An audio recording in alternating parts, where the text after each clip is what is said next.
mashoko amunawo maererano nechiitiko ichi zvinhu here zviri kugara zvichiitika muextension kana kuti chiitiko chekutanga? Zvekare mashoko amunawo maererano nechiitiko chakaita kunge ichi chinokatyamadza ndeyekuti kudini? Aiwa, chiitiko ichi kaichi chiitiko chatikatlamadza zvokukathlamadziwa zve, ende chiitiko chisati chatomboitika muno muugari hwedu, muugariro hwemuno muextension.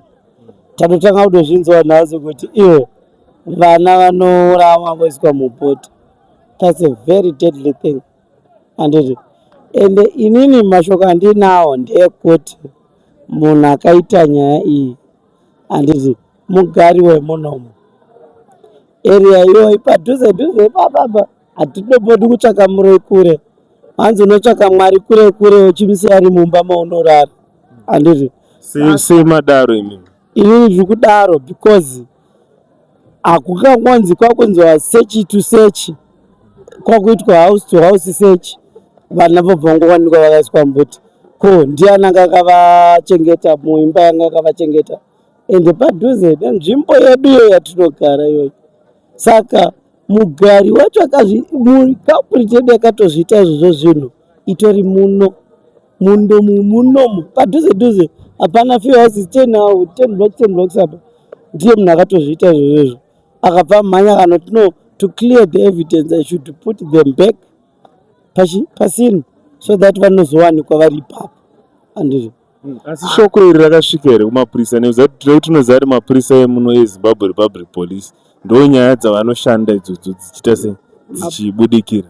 Mapurisa anoshanda ndozvinzwisisa handiti, but havashandi semafungiro ateketi chiitawo. Isu semafungiro edu mwana uyo vana ivava vakaurawa vangourairwa padzimba dziri padhuze kana mukapaki padhuze. Havana tombokwira kana kombi zvokutomboenda kana kure kana kudzoswa kana nyaya dzacho dzakangoitika panext door, neighbor we would know kuti which house, but zvakaitikira paarea ingori padhuze. Maybe businessman aida kutsvakawo urombwa hwokuti aite mari whatever of some sort zvakaitika, but remember akada kutsvaka kuti aite mari of some sort handiti.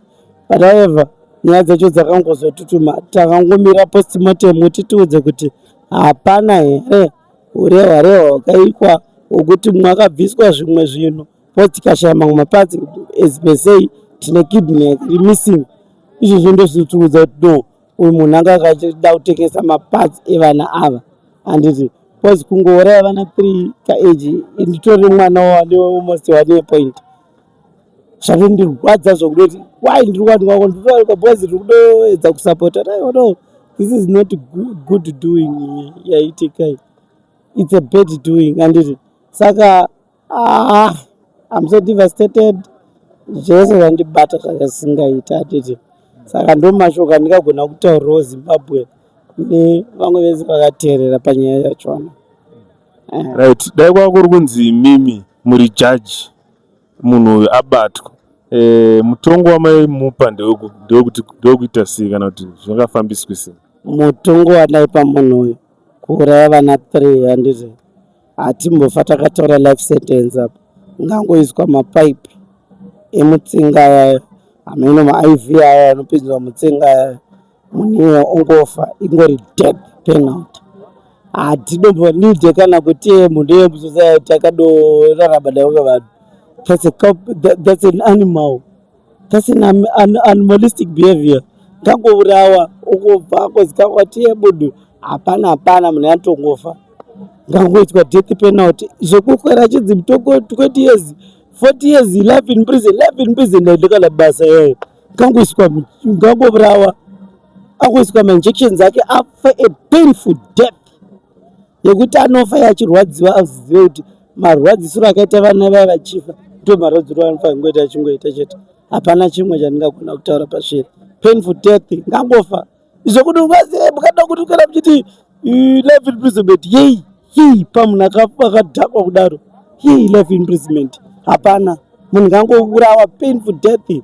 Kana kuri kuti mbogona kundidedza inini ndotodo basa roro ndikadopinda interview yekudoti kadzi hakuna munhu anouraya ndiripo ndocheka nehakso every piece and pit, ndichicheka kusvikira ndasvika kuhati ndonodzura hati mune ofa. Ndizvo zvandingadoita ini. Mungadondihire for that job and I won't hesitate. Vana 3, I won't hesitate for that.